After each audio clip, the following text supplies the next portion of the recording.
Well, it is a quite active radar out there right now. We're seeing more showers and thunderstorms develop. Some of these thunderstorms have been strong, one severe, and they all have the risk of street flooding. Look at this outside over the causeway. Look how dark the skies are behind it. So let's take a look at radar. Now our strongest storm is on the South Shore. That's where I will zoom on and look at all of that lightning flashing there from places like Lafitte to LaRose, Galliano as well. That's where we have the most lightning out there. We have more steady rain from Grand Isle over towards the river. And then we have a little bit more lightning popping up here and there near Thibodaux all the way up to Laplace. Steady rain over Raceland. It's moderate to heavy at times. We have light to moderate rain over portions of the metro right now. And then on the North Shore too, more of that rain and thunderstorm activity. Look at that. Mandeville now getting another thunderstorm. So those about to cross the causeway, heads up for you near Covington and Abita Springs, Folsom, as well as over towards Mississippi too. Picayune over towards Diamond Head, starting to see some more pop-up downpours there too, flash of lightning. So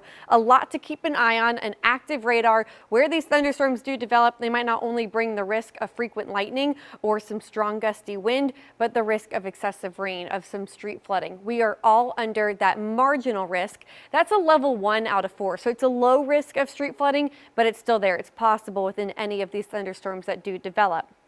The good news about the rain, it is Mother Nature's air conditioning. It has cooled us down a bit. A lot of us are sitting in the 70s right now. Some spots still in the 80s outside. But where do we go from here? Well, I think rain chances stick around into the evening hours. Then they start to dissipate overnight.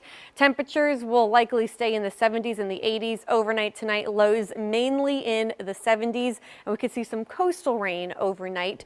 Then tomorrow, more showers and thunderstorms on the way. 70% chance of rain again tomorrow.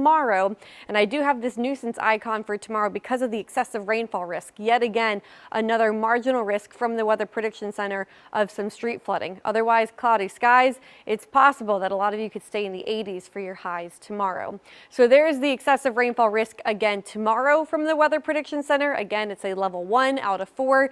Same story on Wednesday for the third day in a row, a risk of excessive rainfall and some street flooding possible where these thunderstorms do develop. So rain chances are going to stay fairly high tomorrow and Wednesday, coming in at a 70% chance, and then Thursday 60% chance, Friday 50% chance. Do not forget your umbrella or your rain boots before you head out the door.